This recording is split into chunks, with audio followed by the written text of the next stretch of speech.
नमस्कार. आज आपण जवसाची चटणी म्हणजे काही जण याला अळशीची चटणी सुद्धा म्हणतात, तर ती आज आपण बघणार आहोत.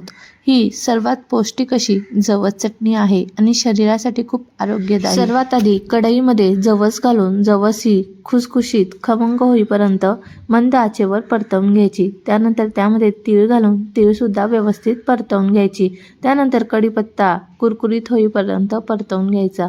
त्यानंतर त्यात जिरं लसूण घालून व्यवस्थित परतवून घ्यायचं. मिक्सरचं भांडं घेऊन ह्यामध्ये हे सर्व पदार्थ घालून त्यामध्ये मीठ आणि चटणी घालून घ्यायची आणि मिक्सरमधून दरदरं म्हणजे जाडसर असं दळून घ्यायचं. अशा प्रकारे मस्त अशी आपली जवसाची चटणी तयार होते. यामध्ये आपण तेलाचा वापर केलेला नाही आहे, त्यामुळे 2-3 महिने ही व्यवस्थित राहते आणि आरोग्यासाठी खूप उपयोगी ठरते. नक्की करून बघा. धन्यवाद.